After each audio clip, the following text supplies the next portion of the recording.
Welcome to Happy Talks with Dr. Alice and Donovan.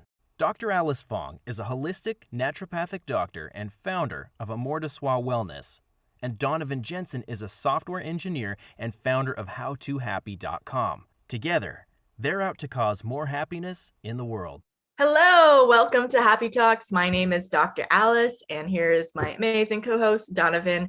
And today I have an incredible guest, Karishma Bali, who's coming from Chicago. She is a 5-time marathoner, turned into a CEO, and is genuinely hyped up to be alive. So please welcome Karishma. Thanks for joining us today. Thank you so much for having me. I'm really glad to be here. Awesome. Great. Yeah. So why don't you start by telling us a little about your story and journey from becoming a marathoner to a CEO? Yeah. Oh gosh, let's see if I can condense this. A lot of different kind of factors contributed to both. But I'd say my, marathon running journey started about 5 years ago. So very specifically, January of 2016. I was kind of at a point where I felt kind of lost professionally and a little bit personally too. It was nearing toward the end of college, and basically things that I was doing in terms of just like the work I was putting into things weren't necessarily reaping its benefits. So I was kind of just tired of working towards goals that only had some sort of merit attached to it. So, so I started off that new year and I was like, I'm going to set a goal that literally has absolutely nothing to do with anything that would contribute to my professional life and wouldn't necessarily mean anything to anyone else aside from me. And that was to run actually a half marathon. And a little bit of the backstory, it wasn't necessarily going from, couch to half marathon. I did grow up as an athlete, did kind of incorporate exercise and just fitness into my life. But I hated running. So that's why this challenge was a bit different than you would think, I guess, like starting out. So I went on and completed that half marathon. It was April of 2016, completed it with a friend, which was really fun. But then after, I kind of had this void that felt like it needed to be filled. So, before then, the past 12 weeks were very much so ingrained on the strict training plan. I was on a strict kind of like diet to go along with it, strength training, all of the fitness and kind of wellness components that go along with it. And I kind of got like a high from it. So essentially, pulled the plug and was like, let's just sign up for the Chicago Bank of America full marathon. Did that in October of 2016. And the rest has kind of been history. So I've been actually training and running one full race, and actually in very different places, one every single year since. So that's kind of the marathon story. Cool. Yeah, my sister is actually a long distance runner. She's done like ultras and the one that's like overnight. She got hooked. Actually, we started running. I wouldn't describe myself as a runner too. We actually did a triathlon in 2010, I believe, and a sprint triathlon. And then after that, I stopped running. Well, actually, eventually I did a half marathon myself, but she just continued to build her running and got hooked. And it clearly is like a mindset thing for a lot of people in that, you have to push through a lot to keep going. And so I'd be curious, what was like the shift from becoming like, I hate running or I'm not a runner to now I'm a marathoner. What was like the switch, if there was one, or is there a moment? Yeah. And I think it's kind of almost, for me, it became like that addiction to constantly pushing through, because I had kind of like a challenging like time growing up. I always kind of struggled to kind of achieve things. And once I achieve things, I kind of look back and I'm like, okay, I do find value in the growth that occurred to get there. And for running, it became this kind of like addiction because it translated over to a lot of other aspects of my life. Both professional, personal, like breaking through barriers, really pushing through and being strategic about my goals and how I could orient them and getting to those things. But for running, I'd definitely say it was towards towards training. I think training for the almost like the ending of like that first half race, and then just realizing that I could actually push my body to do these things. And if I could push my body physically, then I could definitely push myself mentally. And so I guess the two definitely go hand in hand. And I guess there is like that whole, just like the biological component, right? Like there's so many studies that say, you know, pushing through with any sort of kind of fitness activity or just incorporating fitness into your life, you essentially release like happy hormones and you become happier, your mood's better. And of course, you know, we want to keep feeding into that. So that kind of contributed to me as well. So now I'm actually trying to figure out where to do my sixth. I did a virtual race last year, which was nice that I was able to have an experience like that. But let me tell you, there's like a whole another experience from, you know, doing 26.2 miles by yourself versus having like that whole crowd component cheering you on. For So sure. yeah, I guess like that's kind of a long winding answer to where that shift kind of happened or the different factors that contributed to it.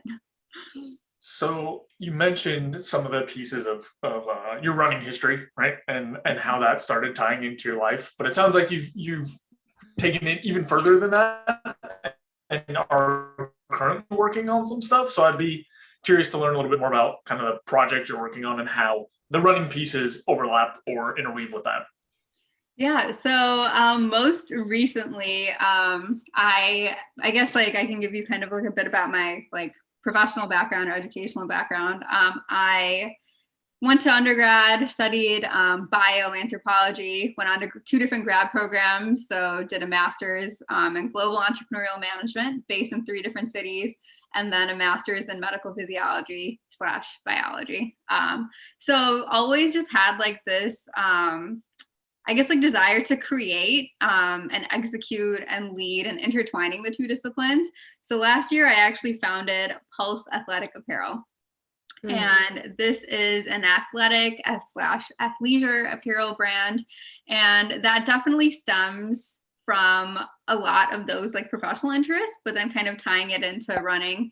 You know, there's so many pieces that go into that as well. And I think that just being in the fitness world, being a marathon runner, you as, you know, by default spend an absurd amount of money on athletic apparel, on accessories, on just things that you need to be able to run. And it got me thinking about just the type of community that I valued, the type of brands that I liked or didn't like, or just like things like representation and affordability, and going even a step further into things like healthcare disparities and disparities to things like, you know, fitness resources or just apparel in and of itself, and how that influenced the decision of some to even start a fitness journey of their own.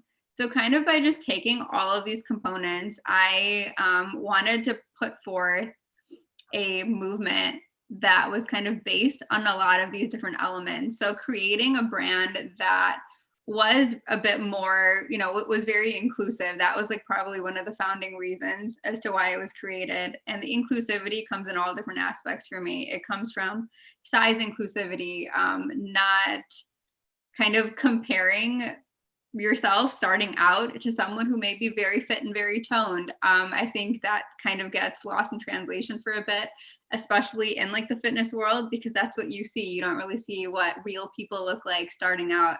So wanting to create a brand that really kind of showcased that or encouraged starting a fitness journey at any component or any whatever stage you are at life.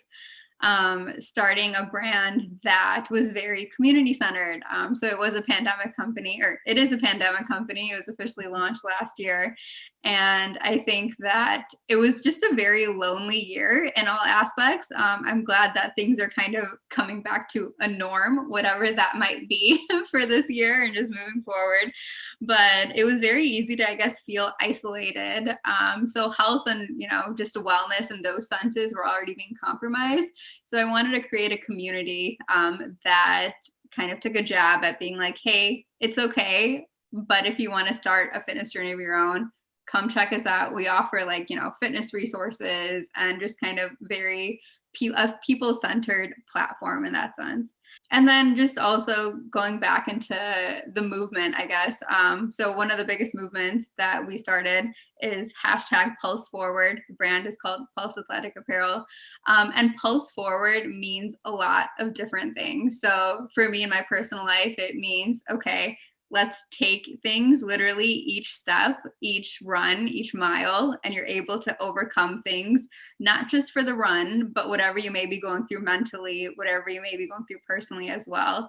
And translating that out to people and saying, regardless of what stage you're at, regardless of like the feelings you may be feeling, especially how heightened they may be in this pandemic, you have that inner grit and that inner ability to kind of pulse through as well. I love it. Yeah. So I'm curious, I think when people are doing a marathon or starting a business or these things that do require a lot of grit to like push through, there's a lot of like noise in your head about like, I can't do it, it's too hard, I'm gonna fail, like all of that mental noise. Like, what would you say to people on how to address that? Oh gosh, I guess like a few different things. And that definitely exists for me. I feel like even still, like I'm not perfect or haven't nailed down the formula by any means. It's been like a constant work and constant kind of growth in progress, I like to say. But for me, it's really just been kind of keeping a physical, like written notebook of just kind of examining like what challenges and obstacles I've overcome in the past and recognizing where I am at this very point and just like seeing how all that growth happened because I kind of believed in myself and continue to really pulsing forward. So I think just my advice could be, it's different for everyone. Everyone's in very different situations. It could be your own noise. It could be, and I've even experienced like external noise, right? Like for people that may be close to you or once were close to you. And a lot of things kind of shift when you're starting something new, when you're trying to really do something that isn't quite the norm or is a bit more uncomfortable. So it's really just trying to rely as much on yourself as possible because that's what's going to help you pulse through. And for my kind of toolkit, I guess, that I have for that has definitely been, this notebook, really just kind of sorting things out in terms of like writing them through and really just recognizing patterns of things that didn't work in the past and understanding patterns of things that did work in the past and really focusing on those. But I think, kind of going through that as well. One of the other aspects that I like doing is really just kind of moving. So for me, blocking out the noise, it's very easy to do when you're, physically running and in terms of movement like that, or just kind of being very action oriented. So trying to figure out the steps that you need to take to get to whatever your end goal is. What if it's starting a business, taking things literally one milestone at a time, figuring out a name, figuring out a niche, figuring out more logistical steps and just taking them at one milestone at a time too. So then you're still continuing to move and you're still trying to pursue whatever it is or, chase whatever goal it is that you're trying to pursue. And then I guess just the other two, this might have been implied, but running and fitness has also just helped me. And then actually incorporating meditation into my regimen as well. I try to meditate twice a day, very short increments, but once in the morning for about 5 minutes and once at night for about 3 minutes too. And that still helps me in that sense. So I have maybe a different question than you may have been expecting, but it just came to me, which is, I have heard some people say that when they are running or running in a certain way, they feel something that is similar to a meditative state. I will tell you right now, that has never once happened for me. So I would be curious how you draw the parallels between those two things or how you see them connected or like the differences. If you've ever even experienced that. I don't want to say that you have. I have no idea. Yeah. And I'm glad that you brought that up because I actually started both like meditation and like the traditional aspect and running around the same time. But I think running for me has been way more meditative than the traditional aspect in certain senses. And what I mean by that is, and this might sound absolutely crazy.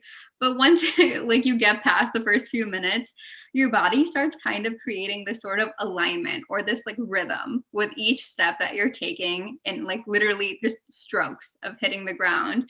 And you start to feel very connected with where you're at and where you're moving towards, if that makes sense. And this is, you know, irrespective of any location. I could literally be in like a suburb of Chicago running on concrete. I could be along the Lakefront Trail in Chicago.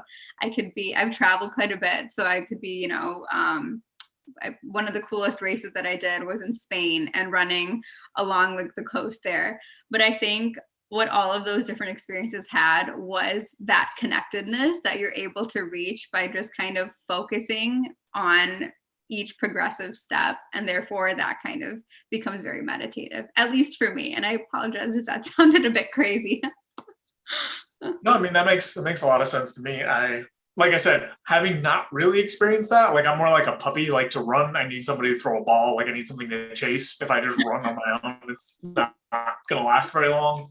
But for someone who hasn't really experienced that state, I was just curious what your take was on some of the similarities and differences. And it sounds like for the people that it works for, it is a good way to get very present with your physical space.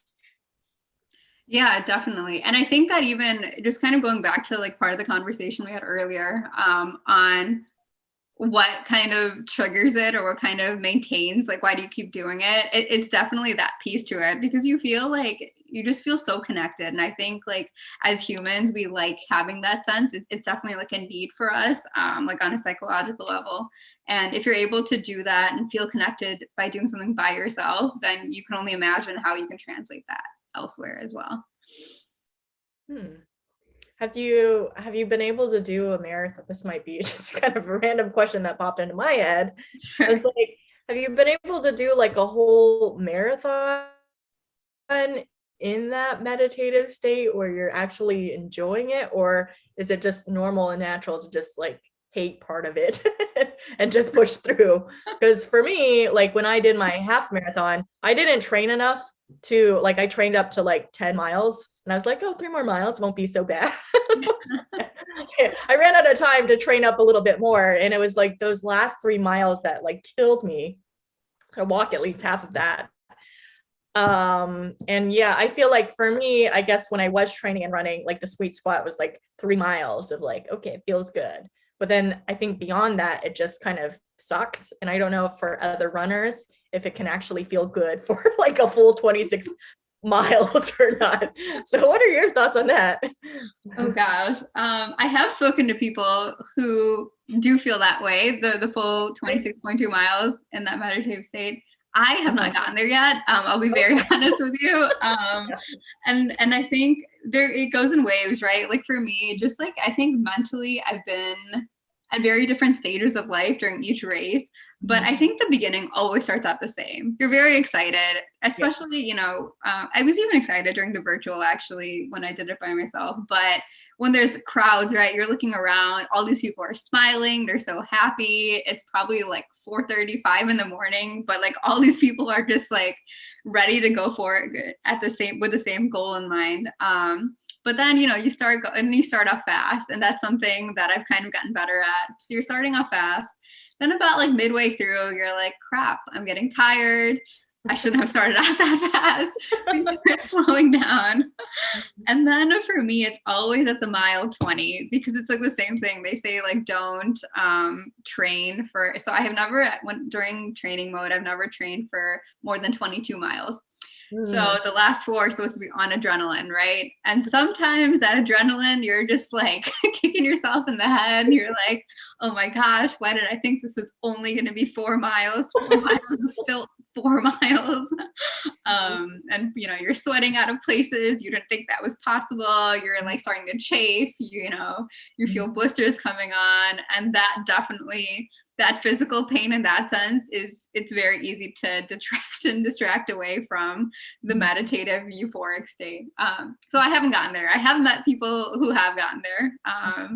Maybe their pain tolerance is just much higher than mine is. Who knows? Maybe they have to like run 100 miles to have 26 miles feel like a piece of cake. Oh yeah, maybe. Yeah, like those ultra runners. And you just said your sister who's like training for like the night marathon. That's amazing. Yeah. I have no idea how she does it. She does. Yeah. Going back to sort of this interaction between some of the challenges you faced physically and sort of the way that you mentioned you had a journal. So I'll be curious a little bit more like some of the details, not like what you actually put in the journal, but sort of the way that you structure that process. So is it like you write down whenever you achieve something and then you review that when you're maybe not feeling 100% confident about something, or like what goes in the journal and how do you use it? Yeah. So before, I'll be very honest, very unstructured. I just kind of used it as if, something was bothering me. It was just like a really, really crappy day. I was in a really crappy mindset. I just like needed some place where I could throw everything out, and then just let it sit, and then at least just get it out of my system and leave it there. But then progressively, it just kind of turned into, okay, if I'm like writing about all the things that just suck and like when I'm in this like crappy mental state, let's kind of shift it and do more about things that are going well and like talking about highlights. And I think this is very interesting. I've talked to a few friends about this, and it's so easy. And I'm actually curious to hear both of your takes on this as well. It's so easy to kind of go down that rabbit hole and just really like overemphasize things that are negative. And when something positive happens, we like talk about it for maybe 2 seconds, and then it'll affect our mood for maybe 2 seconds, and then it'll go away. So just like having that or being cognizant of that, I wanted to try to like shift my own like mental state. So then that's why it kind of became both. And then it became from, just randomly talking or randomly like writing like in this journal, whether there was a highlight that happened or whether it was just a really like, crappy day or crappy set of days, to like a weekly thing. And that's where I'm at about now. So towards like the end of the week, kind of dissecting it, like high highs, low lows, anything notable that may have happened. And then not just like talking about it in like a professional setting, but also just like a personal setting as well. So like thinking about, like building on friendships, like something great that happened in that sense, a disagreement that I've had with like a friend, because realistically that happens too. And I think just being more in tune with those two aspects have really like strengthened that aspect of my life as well. So so I guess I just went from very unstructured word vomit to still word vomit, but categorical word vomit with more intention now. Yeah, I think that makes a lot of sense, because there are many, many number of ways to use journaling. And I think a lot of people think of it traditionally as kind of what you were saying, what you began with, which is just kind of, I'll just put whatever in here and I won't really use it for anything. And there are many, many ways to structure things that provide benefits in certain realms. Also, just journaling whatever is also helpful because it forces you to put your thoughts and emotions into a form that's actually coherent. That because a lot of times it's just feelings and half thoughts and whatever else and things that go throughout the day, or like a couple rumblings that kind of pop off or whatever. But once you actually write it out, you have a more tangible form of it. So there's that one really useful piece. And then, like you were saying, you can also use it, and this is mostly what I use journaling for, to structure out kind of your highs and lows throughout the week, and then use that to pinpoint certain things and say, okay, so this was really bad. And you didn't mention this part. I don't know if you do this, but what I do is like, oh, this was particularly bad part of my week. What do I have in my control to adjust for this thing? And, potentially it's like, I'm in a car crash. It sucks. I can't do anything. Like just move on, live with it. But it's really useful to have all that data and have everything structured out. And I think that's like one of the most valuable tools that people can use.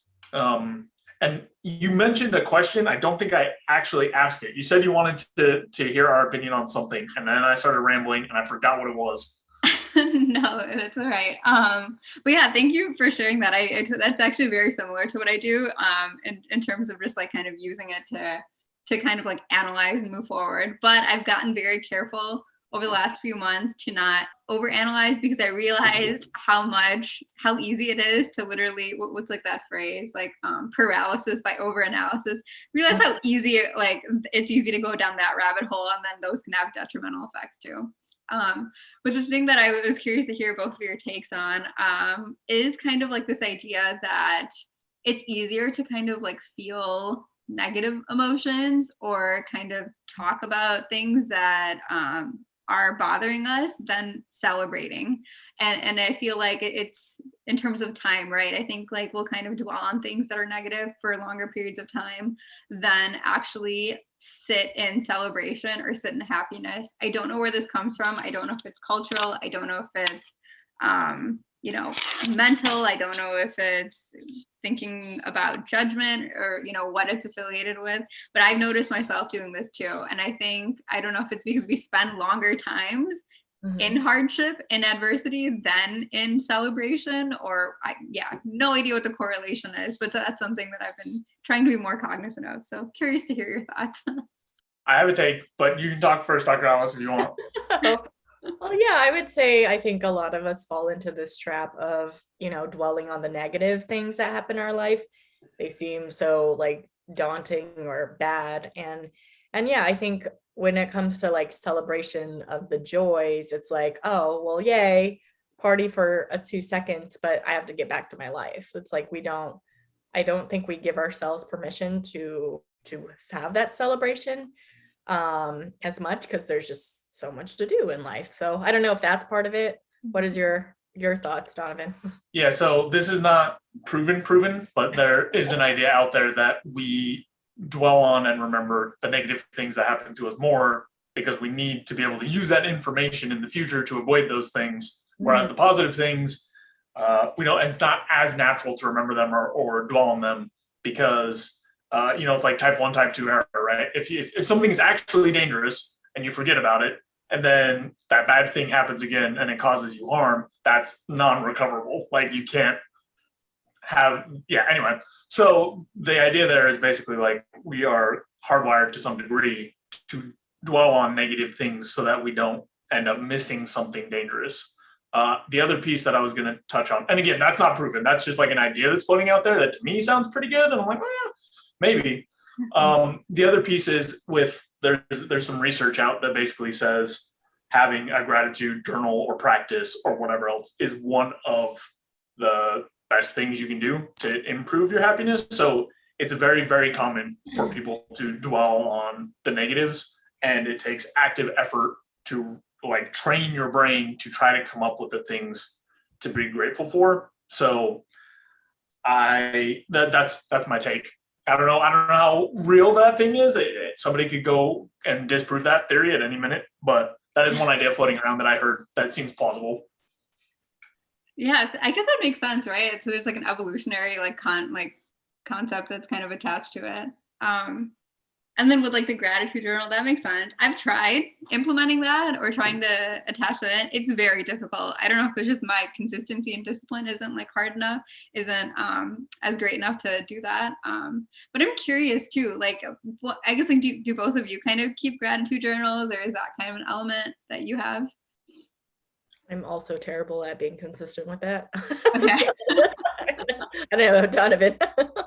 So I have had one in the past, and I did not find super great results with it. I think maybe the more accurate or useful thing to say is some sort of gratitude practice, because when I shifted to that and just made sure I spend a few minutes every day going through at least 3 things I'm grateful for, just in my mind and like remembering them and not writing them out. For me, that has been super effective. Like that has been much more useful, way more consistent. And I think that's in line with what the research is just like developing some sort of gratitude, something or other. But yeah, no, the actual journal, I tried it for like 2 years and I was very consistent and I hated it every second, which is ironic because it was a gratitude journal, but no, not a fit for me. Very strong proponent of trying different types of tools to find what flavor actually fits you. Yeah. And I will say, like, when I was doing it, I don't keep a journal, but I guess when I'm in a down or for something bad happens, it just be like, okay, what can I be grateful in this moment? Because my mind wants to pull me into being sorry for myself. So I have to remember, oh, I still have a roof over my head. I still have all my five senses. I still, I have friends and family. There's always things to be grateful for. So that kind of makes the sucky moments less sucky. Yeah. Positive. Yeah. Yeah. I think I agree. I think I'm like a similar way. Because if it's like something that you have to physically write down, I don't know, it seems like a chore, and that's not what it's supposed to be. But if you can I guess that's the whole point of it, right? To like mentally kind of condition yourself to have it by like second nature. Yeah, great. Yeah, I think some people really get the feeling from writing it down. It sounds like none of us are those people, but I think that's the problem, is like actually writing it down felt very mechanical and logical to me, and I didn't feel like I couldn't produce the feeling of gratitude while writing it out. Mm-hmm. Yeah, just like I guess like one of the last things on that's exactly how I felt, because especially I remember, I think it was April of last year. Yeah, so very, very new, literally at the onset of this pandemic. I was just like writing the same things down every day, and I'm like, okay, but this is a given. It's like hard to, there's literally no emotion attached to it whatsoever. So yeah. For sure. Great. Well, Karishma, it's been so great having you on our show. Was there anything you'd like to plug before we wrap up today? Oh yeah, thank you so much for having me. Really enjoy this conversation. Definitely check out my athletic apparel brand. It's called Pulse Athletic Apparel. We are on, I think, virtually every social media platform as Pulse Athletic Apparel. So, Instagram, Facebook, Twitter, LinkedIn, what's the last one? TikTok. So I think we cover those all. And then our website is just, www.pulseathleticapparel.com. Great. Excellent. And we'll link that in the description below. So check that out, everyone. She's got some amazing parallel for all body types. So check it out. And Karishma, thank you so much for being on our show today. Thanks so much. Really enjoyed meeting you guys and virtually connecting. Absolutely. Thanks for watching. If you enjoyed the video, please take a second to subscribe, as it really helps out a lot. If you're looking for more content, there's all sorts of information over at howtohappy.com. And if you want something a little bit more condensed and concise, I've also written the book Mindscaping, which is essentially a framework for optimizing happiness. So we'll have the link there as well. And that's all I've got. Thanks again. I'll see you next time.